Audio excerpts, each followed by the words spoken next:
Echilibru, sunt gazda dumneavoastră, psiholog Elena Harbour, iar astăzi, ca niște gânduri de sfârșit de an, aș vrea să aduc în vedere și câștigul din relația cu narcisicul, pentru că toată lumea vorbește despre traumă și, într-adevăr, este traumatizant, pentru că avem în vedere persoane cu tulburări de personalitate, care includ tulburări psihice, a căror perspectivă redimensionează toată lumea.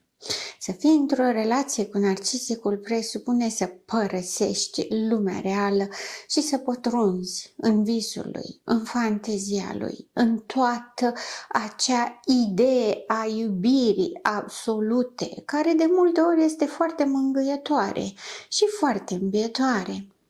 Este fără nicio urmă de a încerca să romanțez lucrurile, este o infatuare foarte mare. Să fii admirată sau în atenția unui narcisic este extrem de măgulitor. Tocmai de aceea foarte multe persoane pică în această capcană a fanteziei, iubirii absolute, totale, extraordinare. Tocmai de aceea multe persoane rămân și plâng după această iubire, pentru că este probabil singura perioadă din viața lor în care s-au simțit cu adevărat în atenția cuiva, în care au trăit acel sentiment de infatuare, de unicitate, de extraordinaritate și și-au dorit ca acel lucru să rămână pentru totdeauna. Nu este nimic în neregulă să ne dorim să fim iubiți. Nu este nimic în neregulă să ne dorim să fim unici, extraordinari, cel puțin pentru o persoană în această viață. Și este extrem de, oarecum să zic, important să trăim asta cel puțin o dată în viața noastră. Tocmai de aceea am spus de multe ori că victimele sunt responsabile, dar nu vinovate. Nu poți să fii vinovat că ți-ai dorit să fii iubit. Nu poți să fii vinovat că ți-ai dorit ca lucrurile să meargă bine. Pe de altă parte, în momentul în care începe abuzul și apare disfuncționalitatea, da, devine responsabilitatea noastră să îi punem punct până nu se ajunge la un prag de la care toată lumea se sufere și în special victima.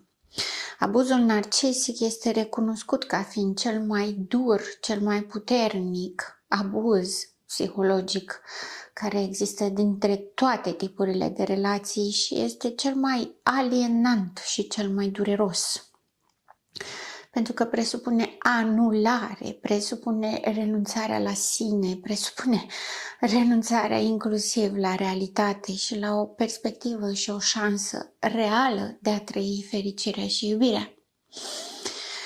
Ca atare, da, vorbim despre efectele dezastruoase ale abuzului narcisic, vorbim despre greutatea de a supraviețui unei astfel de relații, pentru că de multe ori implică vătămare fizică, implică vătămare cu pericol de deces în situațiile în care victima vrea să plece pur și simplu. Și ca atare avem în vederea în realitate punerea în pericol a vieții victimei. Și tocmai de aceea vorbim despre gravitatea și periculozitatea relației cu narcisicul. Pe de altă parte, toată lumea care reușește și supraviețuiește, reușește și iese din această fantezie, din această suferință perpetuă și din acest abuz constant și continuu, ca să poată să iasă, să poată să trăiască și să aibă o viață după, o viață care este chiar foarte satisfăcătoare în absența abuzului.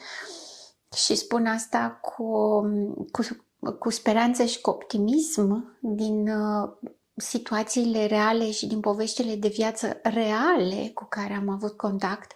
Este foarte, foarte îmbucurător, împlinitor și satisfăcător să reușești să scapi de abuzul narcisic și să reușești să te conectezi la tine ca să poți să ai o viață fericită. Persoanele care reușesc să depășească această etapă din viața lor și care sunt în procesul de vindecare, uită în permanență să se uite la acele lucruri care au făcut posibil să reziste abuzului narcisic și să iasă de acolo și să aibă o viață după.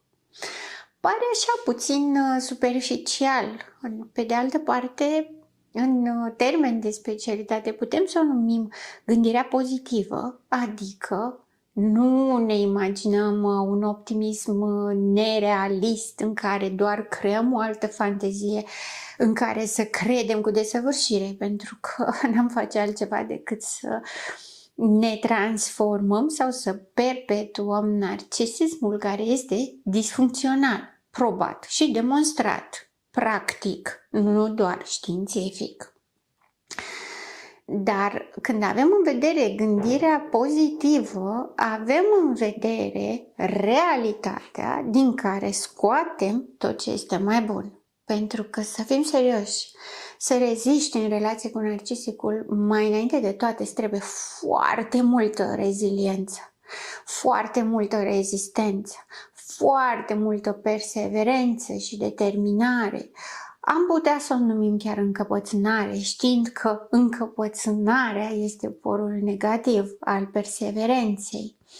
Însă, aceste abilități, reziliență, rezistență, perseverență, sunt abilități și capacități ale persoanei care a trăit acolo și care sunt caracteristice ale personalității sale.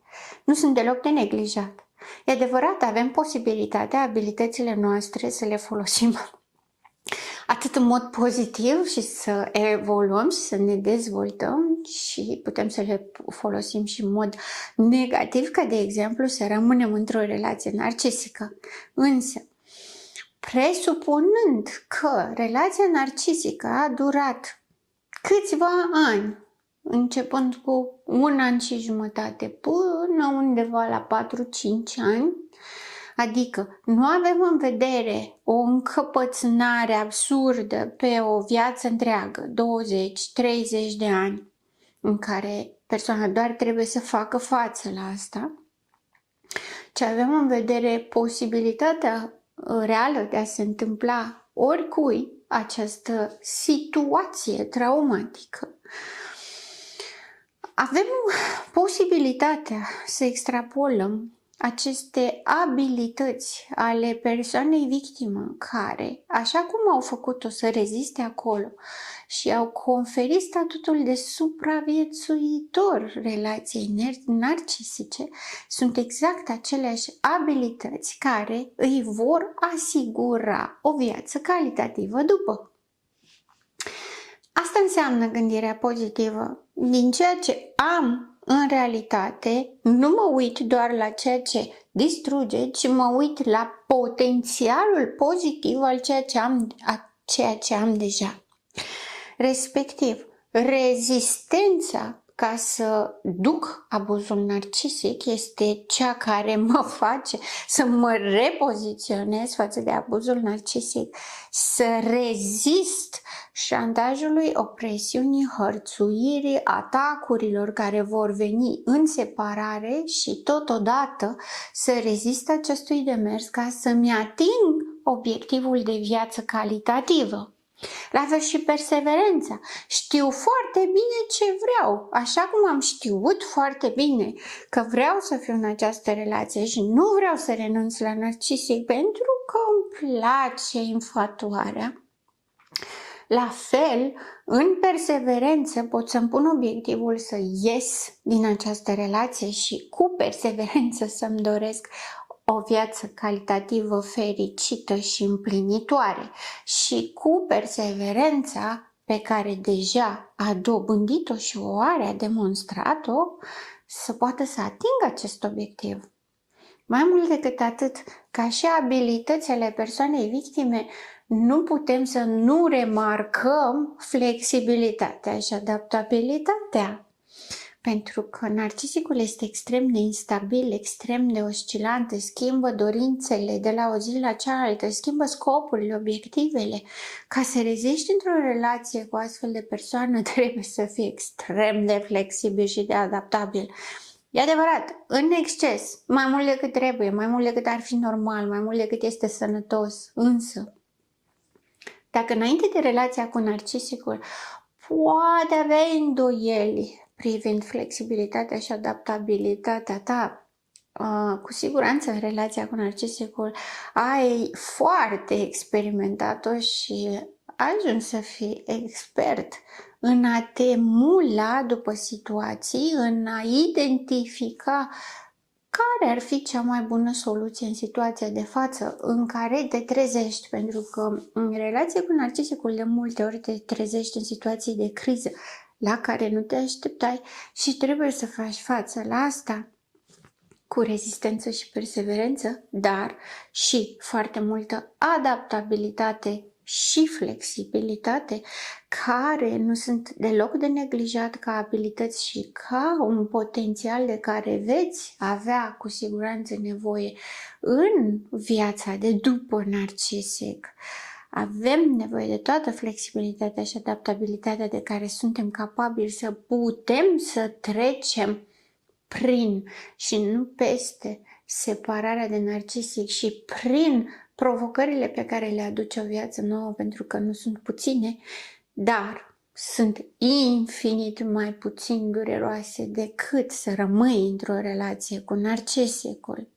De asemenea, relația cu narcisicul, și oricine care a trecut prin asta poate să confirme, îți dezvoltă foarte mult creativitatea de a inventa soluții la probleme care nu sunt ale tale și nici nu te-ai gândit la ele. Abilitatea de a rezolva probleme, capacitatea de management a stresului, îți dezvoltă abilitatea de a gestiona stresul, de a găsi soluții în permanență și de a rezolva problemele pe care le creează narcisicul, dar care te afectează implicit sau pe care efectiv ți le pune în cârcă să le rezolvi și să faci față la ele. Dar mai mult decât atât, ai și managementul stresului, pentru că orice reacție de-a ta, orice inabilitate de-a ta de a face față la acestea, ți-o va reflecta și o va întoarce împotriva ta. Ca atare, vrei, nu vrei, din mers, știai sau nu știai de dinainte, dacă știai de dinainte este un avantaj pentru tine, dacă nu știai, cu siguranță ai învățat-o, este să gestionezi situațiile de criză, să gestionezi stresul, să reușești să te controlezi pe tine, să-ți inhibi reacțiile, să nu fii foarte reactiv, să nu fii expansiv, pentru că fiecare reacție de-a ta provoacă o reacție narcisic și nu una frumoasă, ci de cele mai multe ori este una agresivă, negativă, care te obligă, vrei, nu vrei, ai capacitatea sau nu ai capacitatea, poți atunci să faci asta sau nu poți, te obligă să le faci, te obligă să te iei în serios, te obligă să fii foarte atent la reacțiile tale, te obligă să fii foarte cumpătat, te obligă să-ți controlezi emoțiile și să nu lași nimic să te perturbe. Nu neapărat să fii impasiv și să nu te afecteze nimic și să nu reacționezi la nimic, ci să te gândești foarte bine înainte și să găsești cele mai bune soluții și cele mai bune cuvinte ca să te adresezi narcisicului, pentru că el este foarte sensibil și foarte reactiv. Este foarte ușor de umilit, de jignit, de rănit și ca atare, da, tu ești întotdeauna vinovată. Ca atare, să supraviețuiești relației cu narcisicul îți dezvoltă niște abilități foarte puternice. Nu mai spunem că prin relația cu el înveți să fii politicos, poate mult mai mult decât ai fi așteptat vreodată.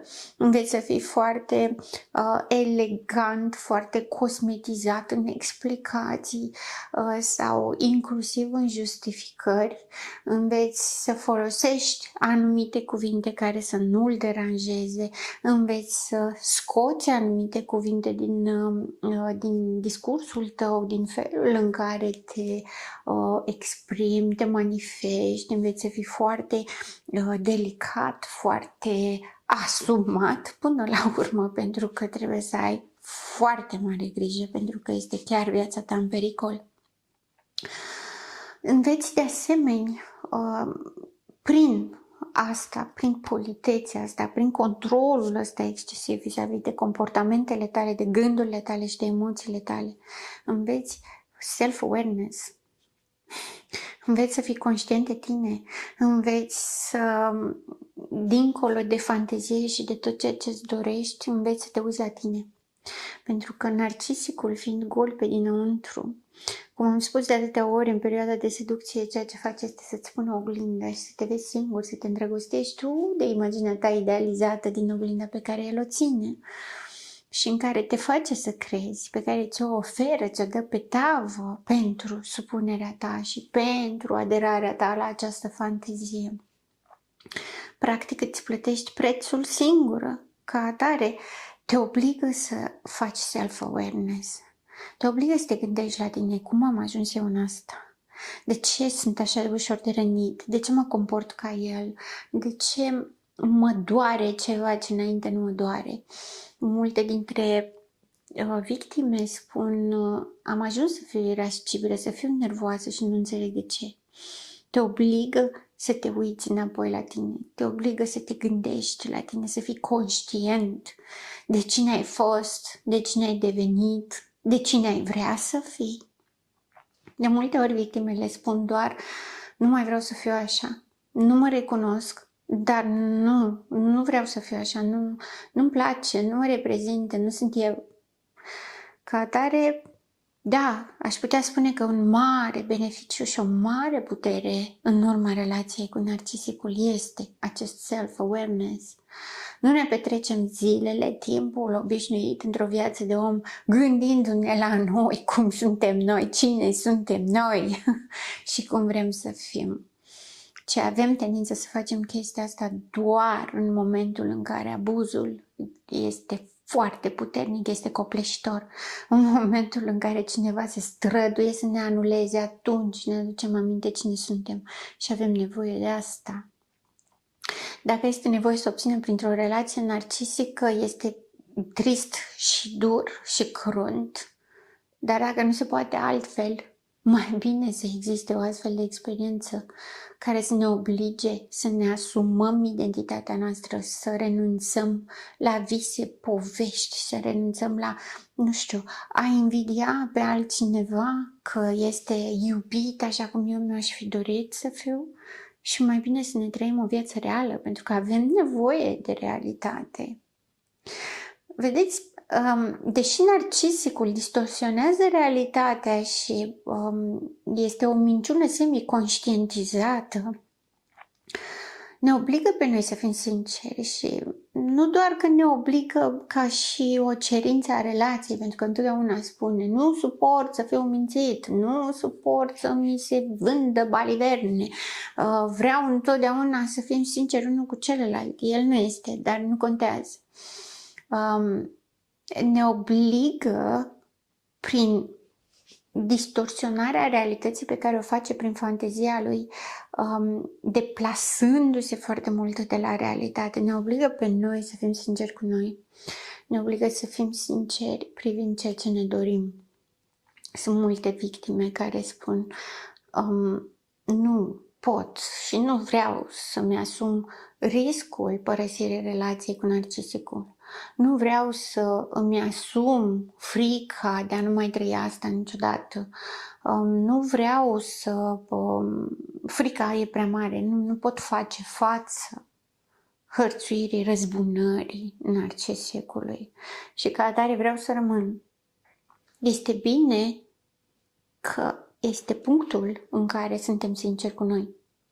Decât să zic că sunt foarte torturată, dar nu pot să scap, n-am șanse, nu mi s-a oferit posibilitatea, mai bine recunosc că nu vreau să plec. Este dreptul fiecăruia. Chiar dacă, da, nu este sănătos, da, va durea, va fi groaznic. Este mai groaznic să stai decât să pleci. Asta este realitatea. Pe de altă parte, atâta timp cât nu vrei asta, este cel mai bine să fii sinceră cu tine și să spui nu vreau asta. Poate nu vrei la momentul ăsta, poate nu vrei în condițiile astea, poate există ceva din tine care are o motivație foarte puternică pentru care vrei să rămâi. Dar este important să o știi și să o recunoști, e important înainte de orice să fii sinceră cu tine. Și da, te obligă. În toată fantasmarea asta, în toată acest demers de a pune lumea pe tavă și a îți da cu tava în cap după aceea, este mai important ceea ce înveți din asta. Înveți să fii sinceră, înveți să fii politicoasă, înveți să te controlezi. Înveți să fii conștientă de tine, de plusurile tale, de minusurile tale, de avantajele tale. Și exact asta încerc acum să fac, să subliniez toate aceste abilități care le-ai dezvoltat în relația cu narcisicul. Ai nevoie de ele ca să mergi mai departe. Chiar dacă stai, chiar dacă pleci, chiar dacă, da, vrei să-ți urmărești dreptul de a fi fericită și dreptul de a fi liniștită. Este meritul tău pentru că te-ai muncit până acum, pentru că te-ai suferit până acum. Este meritul tău pentru că existi, dar ai nevoie de toate astea. Ai nevoie de toate abilitățile pe care le-ai exersat și le-ai dezvoltat în relația cu narcisicul. Știu, sună contradictoriu, sună paradoxal de dreptul, dar atâta timp cât le-ai manifestat în relația cu el, înseamnă că le ai. Și dacă le ai, le poți folosi și în avantajul tău, în beneficiul tău și în atingerea scopurilor pe care le ai. Cea mai mare luptă este cu păstrarea discernământului în relația cu narcisicul și aici putem să ne folosim de asemenea de abilitățile de stabilitate, constanță, coerență. Pentru că narcisicul nu are niciuna dintre ele și obligă victima să aibă. Când el este instabil, ea trebuie să fie stabilă. Când el este incontrolabil, ea trebuie să fie în control. Când el este înșală și este oscilant, ea trebuie să rămână loială și fidelă. Iar astea sunt lucruri față de care nu ne putem degreva. Le-am făcut, le avem, sunt ale noastre. La fel și cu iubirea, când narcisicul nu este capabil să iubească, dar cere iubire și victima îl iubește realmente. Iubește copilul din el în care se regăsește, iubește copilul rebel care îi trezește paternitatea și maternitatea, iubește adultul care are o minte strălucitoare și ar putea întoarce globul pe dos, dar nu o face. Dar asta nu înseamnă că iubirea dispare vreodată, este capacitatea de a iubi. Se schimbă doar pe cine și se schimbă doar pentru ce. Deși toată lumea spune, da, nu există te iubesc pentru că. Ba da, chiar există te iubesc pentru că. Te iubesc pentru că mă simt bine cu tine. Te iubesc pentru că îmi aduce un plus de bine în viața mea. Nu pot să te iubesc cât te iubesc și atât. Da, sigur, cu timpul devin atât de multe aceste pentru că, încât pare că nu mai este niciun pentru că. Sunt atât de multe că este doar te iubesc și atât. Pe de altă parte, da, există un pentru că și nu este condiționare, cum face narcisicul. Te iubesc doar dacă. Aia nu este o condiționare. Este te iubesc pentru că. Iar capacitatea de a iubi aparține fiecărei persoane în parte. Dacă ai putut să iubești chiar și narcisicul care ți-a făcut atât de mult rău, Da, înseamnă că ai capacitatea de a iubi și poți, la orice moment în viața ta, să o dai al cuiva care o merită, care poate să-ți dea ceva înapoi, ca să te și simți bine iubind. Pe lângă toate aceste abilități pe care le dezvoltăm în relația cu narcisicul, cum spuneam și mai devreme, lupta cea mai mare este ca să ne păstrăm discernământul și luciditatea. Iar pentru asta trebuie întotdeauna să rămânem în noi, să nu ne pierdem pe noi, să nu uităm cine suntem, să nu uităm să verificăm realitatea. Nu o verificăm cu scepticism, ci o verificăm pentru a rămâne în realitate, ancorați. Relația cu narcisicul presupune un vârtej. Începe cu seducția, cu poveștile, cu punerea oglinzii. Este foarte ușor să ne pierdem în acest vârtej, în această tornadă în care efectiv ne ia pe sus. Însă, ancorarea în realitate presupune întotdeauna să nu uit cine sunt. Am nevoie de această infatuare. Am nevoie de... când am nevoie să fiu iubit, am nevoie să fiu idealizat sau idolatrizat.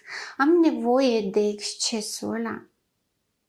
Întotdeauna, ca să ne păstrăm discernământul, avem nevoie de răbdare. Ai răbdare. Ai răbdare și încredere în tine. Chiar dacă ai ales să iubești pentru o anumită perioadă din viața ta, narcisicul nu este în neregulă.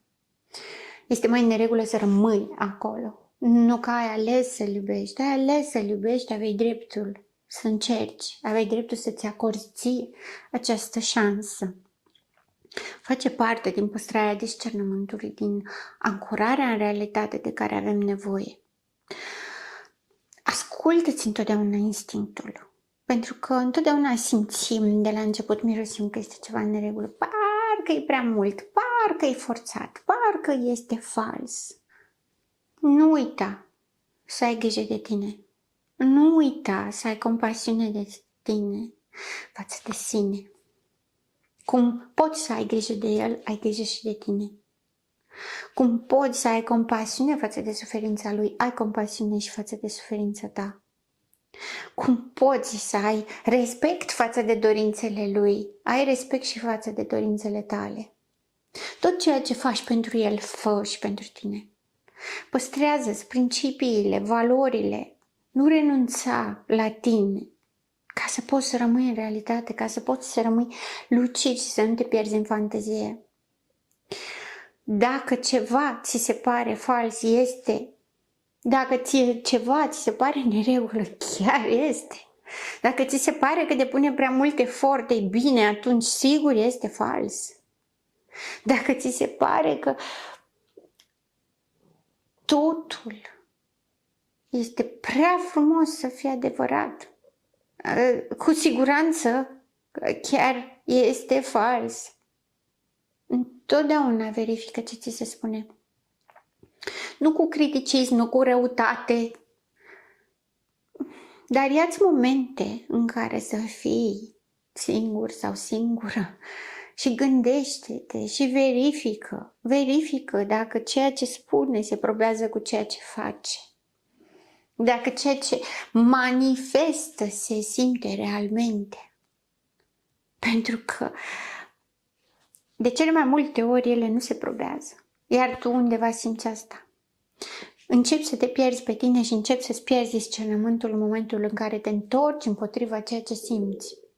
Dacă simți că e în neregulă, dar zici, hai, fie că parcă n-am un motiv suficient de bun și suficient de justificat ca să pun stop, atunci te întorci împotriva ta.